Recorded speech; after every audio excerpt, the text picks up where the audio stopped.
How beautifully you put it. So ಅಂದರೆ ನೀವು ಇಷ್ಟು ಹೇಳಿದ ವಿಚಾರದಲ್ಲಿ ಒಂದು, it's not just you not the man who comes across like ಏನೋ ಅದೊಂದು ಇಂಟರ್ವ್ಯೂ ಅಥವಾ ಪೇಜ್ ಸ್ಕ್ರೀನಲ್ಲಿ, you are a man with depth. So which also brings me to the next question saying, ನೀವು ಇಷ್ಟೊಂದು ಆಳವಾಗಿ ಎಲ್ಲದಕ್ಕೂ ಇಳಿದು ನೋಡುವಂಥ ಒಂದು ವ್ಯಕ್ತಿತ್ವ. I want to go back to your roots. So early days of fashion ಅಂತೆಲ್ಲ ಬಂದಾಗ I am sure fashion is very different today what it used to be then. Fashion firstly was a taboo, I am sure, way back in the 80s, 90s and all. So just curious to know, ಈ ಇಷ್ಟು ವರ್ಷಗಳ decades of journey, how you have evolved with fashion, how fashion has evolved with you, all of it. ನಾವೆಲ್ಲರೂ ಕೊಡಗಿನವರು.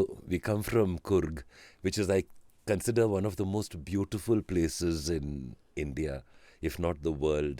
And in Kurg, everybody is naturally very smart. If you see us all in our traditional costumes, the women wearing what we call the Kodvati Podiya, we call it, and the men wear a Kupya Chale, which is a beautiful jacket with a dagger and a kamarband, and it is just fantastic. And even I remember my mother and her sisters, my aunts, everyone discussing, what are the latest sari designs to come? What have you bought this year? What are you wearing to this wedding? Fashion was on top of everyone's minds. My mother was particularly interested in fashion. And because my dad was in the Air Force, you know, she also, being a simple girl from a village called Polybeta in Kurg, my father was from Siddhapur. And when they got married, they started traveling all over the country.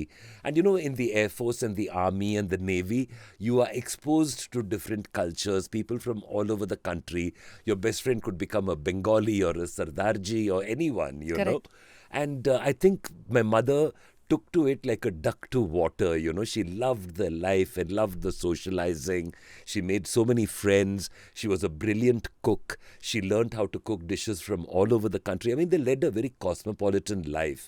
One of my earliest memories is of my mother and father dressing up to go to a party, and my mother would look very glamorous, and, you know, sort of I would really admire the way they would turn themselves out and went out and really had a good time.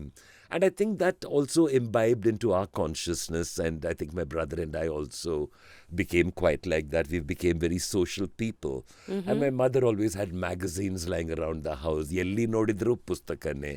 And my father was an avid reader. My mother would get magazines from London and from Paris. And ಅವತ್ತಿನ ಕಾಲ access was less.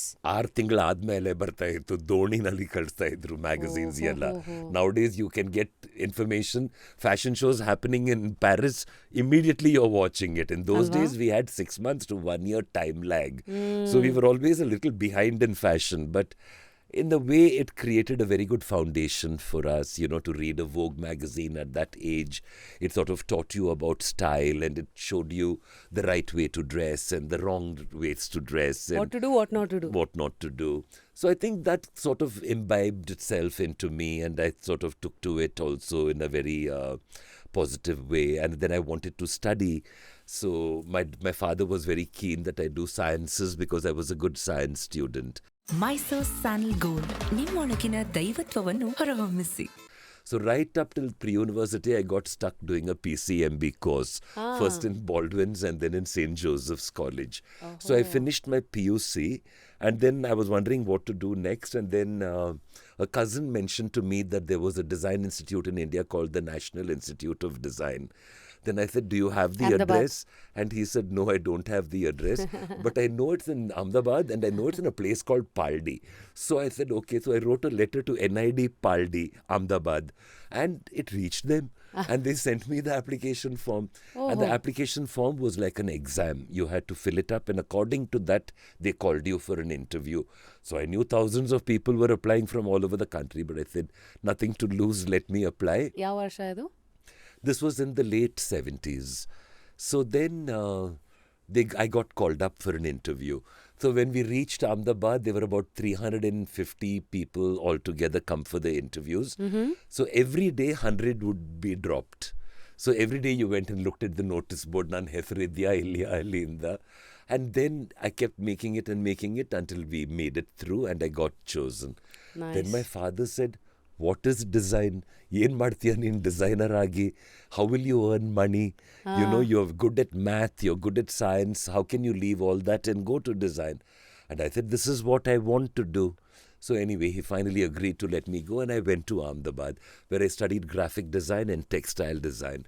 But I was very lucky to meet some very great people, like the great doyens of Indian textiles, like Pupul Jaikar, Kamla Devi Chattopadhyay, Martan Singh.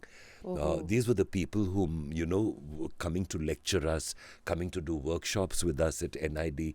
And they are the ones who made us care for the traditional heritage crafts of India. And they said it's your responsibility to take it forward. We have brought it forward. During the British rule, they managed to break our looms. They did not want us to manufacture any textiles because they themselves had become very big textile producers after the power loom was invented. So they were trying to, and they made it also. I mean, they were actually supplying the world with the machine-made fabrics. So they did not encourage Indian fabrics at all. Because we were the ones who were leading in textile export. We were $1 trillion economy, Rashmi. And, Avaga Nodidre, India was one of the richest countries in the world. To our bad luck and misfortune, we got pillaged by the British and the French and the Portuguese. Everyone came, and the Mughals, they came and helped themselves to the wealth of India, created great wealth for themselves and left us very poor and struggling. But to our credit, in 75 years, we managed to turn the narrative around. Alva? From the time, that we got independent, I think Indians became the hardest working people. Nam tande ತಾಯಿನ ನೋಡಿದ್ರೆ, ನಿಮ್ಮ ತಂದೆ ತಾಯಿನ ನೋಡಿದ್ರೆ, ಅವು ಹೆಂಗೆ, ಕೆಲಸ ಮಾಡಿದ್ದಾರೆ ಅವರು, and, ಏನು effort ಹಾಕಿದ್ದಾರೆ ಅವರು. And it's just something that I really feel is something that has made India what it is today. See, regardless of which government is in power, the people of India always remain strong, and we are the ones who work and put that sweat and blood and tears into the work we do, and we have taken India forward, so nobody else can take the credit for it. It is the people of India, and they are the ones who deserve the loudest applause for that. I'm sure. Andre Nodi, you have so much to share, so much that you've seen. Also, I recently got to know Mughals or ಬರೋವರೆಗೂ tailoring ನಮಗೆ ಇಂಟ್ರಡ್ಯೂಸೇ ಆಗಿರಲಿಲ್ಲ ಇಂಡಿಯಾಗೆ ಅಂತ. ನಾವು ಕೆಲವುದೆಲ್ಲ ಹಳೇದು ನೋಡಿದಾಗ women tying there ಬಟ್ಟೆನ ಹಾಗೆ ಬ್ಲೌಸ್ ಥರ ಯೂಸ್ ಟು ಥಿಂಕ್ ಏನಿದು ಫ್ಯಾಷನ್ನ ಏನು ಮಾಡ್ತಾ ಇದ್ದಾರೆ to later having the knowledge of Mughals getting us the tailoring art so much that one can dig in to.